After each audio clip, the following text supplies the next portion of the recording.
The culture here for Martinrea is all about making sure people are successful. From the CEO to the business unit leader to the executive vice presidents, being able to walk the floor and see the people become excited about an improvement that they have made is what makes this job really, really worthwhile. Hi, I'm Brad Kuvin, Editorial Director of MetalForming Magazine at the Precision Metal Forming Association.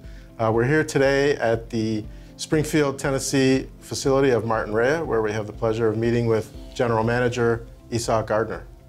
Esau, you've spent some time during your career with 3 different automotive OEMs. Now you're with a Tier 1 supplier at Martinrea. Talk about how the experience that you've had at the OEMs plays into your ability here at Martinrea to meet the needs and expectations of your OEM customers.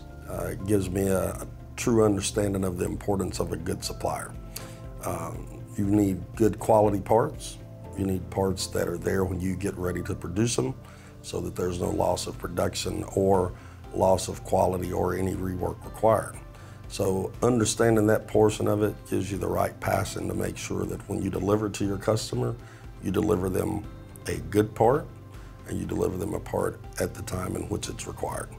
Esau, I know that this facility has undergone quite a bit of growth in recent years, including the addition of 200 new tools into the press room and adding 35 new robotic assembly cells to the floor as well. So talk a little bit about how you've met the training challenges related to such growth in such a short period of time.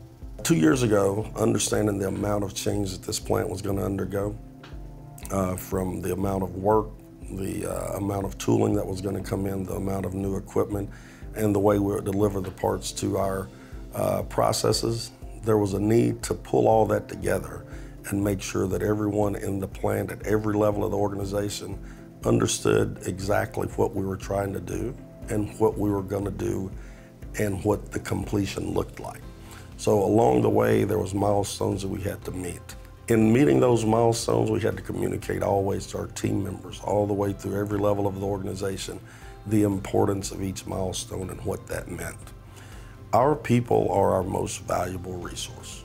So the biggest point of emphasis that we used was ensuring communication was key. We held monthly communication meetings with all of our employees. We made sure they understood exactly where we stood with changing the floor layout to the construction of the new buildings, to the expansions of the buildings, to implementing and installing the new foundations and the equipment such as the SIMPAC.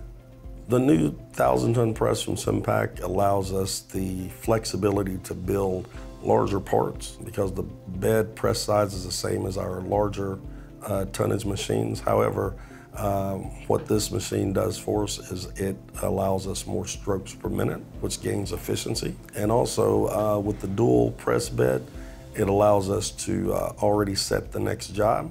So our pre-flight portion of the die chains can already be established, and we can go from putting the last part of the existing running part into the box and within several minutes be able to change over and get the next part running.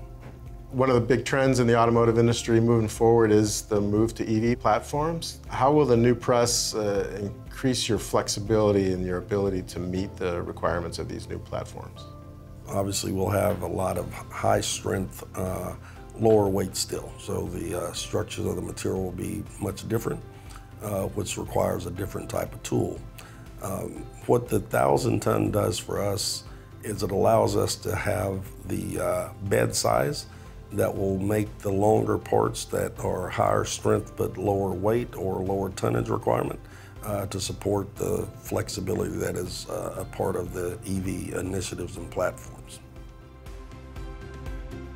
Just in the 2 years that I've been here, watching and seeing the people grow and understand how important our training is, how important understanding how to be a lean culture is, how important our 5S initiatives are. And when we get equipment here, that we maintain it, that we make it look like it's new years after we have it. And to see those people take off on their own and develop and become autonomous, that's the part that makes the job worthwhile.